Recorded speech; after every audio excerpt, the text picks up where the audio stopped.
Alors, juste, d'abord, vous lancez Calizy aujourd'hui, qui est dans le financement participatif.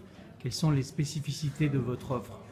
Donc Calici intervient pour répondre à un besoin, donc un besoin de l'entrepreneur qui souhaite lever des fonds pour financer son projet de développement. Et ça répond également à un besoin de l'investisseur qui souhaite investir dans un projet qui a un fort impact sociétal, qui a du sens. Et donc, ils partagent le risque avec d'autres investisseurs et donc ils peuvent intervenir pour financer le projet. Alors, il y a d'autres solutions aujourd'hui. Il y a la bourse, il y a les fonds d'innovation. Qu'est-ce que vous apportez en plus par rapport à des solutions pour le financement des entreprises? Donc nous, on apporte une communauté qui peut ensuite accompagner le projet, le soutenir, participer à son rayonnement.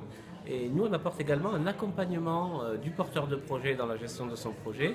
Et on apporte également un accompagnement à l'international pour que le chef de projet puisse aller conquérir de nouveaux marchés. Donc on a des réseaux en Méditerranée, en Afrique, on travaille avec des consultants internationaux, donc on a cette approche-là qui nous différencie un peu des autres plateformes classiques. Pour que donc des investisseurs issus de ces pays viennent souscrire aux offres sur votre plateforme, c'est ça? Alors on finance essentiellement des entreprises françaises et on les accompagne pour qu'elles se développent à l'international. Par contre, de manière indirecte, lorsque les entreprises françaises établissent des partenariats avec des entreprises étrangères, il peut y avoir effectivement une participation. Euh, Par contre, les investisseurs, oui, ils peuvent être des deux côtés de la rive. On travaille beaucoup avec des diasporas, etc., pour pouvoir avoir des investisseurs qui viennent de peu partout. Mais l'épargne française est déjà suffisamment importante pour pouvoir répondre à ce type de besoins. Le Alors, marché est là.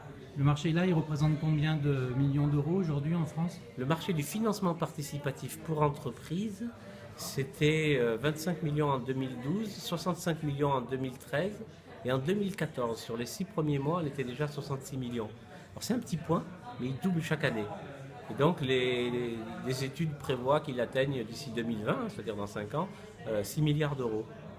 Alors, quel est votre objectif sur ce marché? Écoutez, nous, notre objectif, c'est d'accompagner des projets de qualité. On fait du qualitatif, c'est-à-dire qu'on ne cherche pas à faire beaucoup de volume.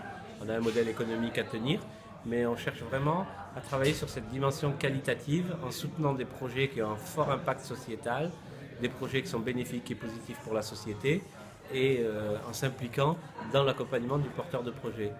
Donc, si on soutient une dizaine ou une quinzaine de projets cette année, on sera content. Alors, dernière question. On dit qu'en France, les startups ont beaucoup de mal à accéder au crédit, à financer un peu leur développement, notamment dans l'accélération. Est-ce que votre solution permet de résoudre ces problèmes? On peut répondre à ce besoin avec d'autres, bien sûr, on ne travaille pas tout seul, on est un complément de financement, on est un acteur supplémentaire, mais on ne remplace personne, donc on apporte une solution un peu différente. Pour vous donner un ordre d'idée, en 2013, le capital risque a représenté 300 millions d'euros. 300 millions d'euros dans des startups,